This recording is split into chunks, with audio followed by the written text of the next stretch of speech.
Moment, one of hundreds of airstrikes slamming into a neighborhood in southern Lebanon. Israel saying they struck 1,300 Hezbollah targets. Officials say nearly 500 are dead tonight. Residents watching as their neighborhoods burn. Israel accusing Hezbollah of storing weapons and missiles in civilian homes. People heeding Israel's warning tonight to move north. You can see the traffic jams there. A dash cam capturing a rocket landing in front of this vehicle right here. There's no word tonight on the driver's fate. Hezbollah, in response, firing more than 250 rockets into northern Israel. Israeli defenses intercepting those rockets. Tonight, the Pentagon now sending additional U.S. troops to the region out of an abundance of caution. ABC's Martha Raddatz in Israel leading us off tonight. Tonight, the Pentagon sending additional military forces to the Middle East out of an abundance of caution to protect Americans at risk, fearing the exchange of missiles between Israel and Hezbollah may descend into all-out war. With Lebanon reeling after the deadliest Israeli airstrikes in that country in nearly 20 years.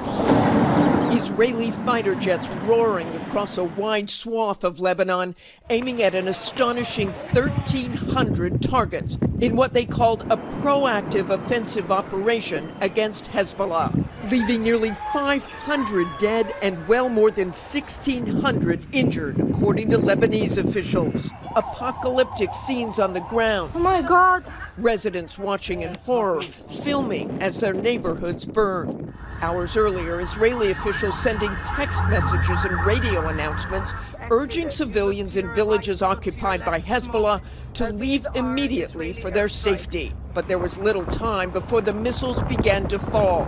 This dashcam video capturing the moment one explodes. Traffic snarling along the main highways, families loading into trucks, hoping to find safety in the capital, Beirut. The Israeli Defense Forces accusing Hezbollah of storing munitions in civilian homes, claiming these videos show what appears to be a cruise missile hidden inside these collapsible walls. Already, Hezbollah launching counterattacks, more than 250 rockets, some hitting near Haifa, the country's third largest city. The Israeli cabinet declaring a special situation nationwide. Let's bring in Martha Raddatz again live in the region for us tonight. Martha, how concerned is the U.S.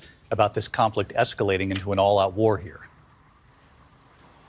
Well, David, we already have 40,000 U.S. troops in the region, including a carrier strike group at sea. But there is concern tonight this conflict could spiral out of control, leaving tens of thousands of Americans needing evacuation. And these additional troops could help with that. David? Martha Raddatz leading us off here. Martha, thank you. One more question on this. I want to get right to our chief foreign correspondent, Ian Pannell. He's live in Beirut tonight.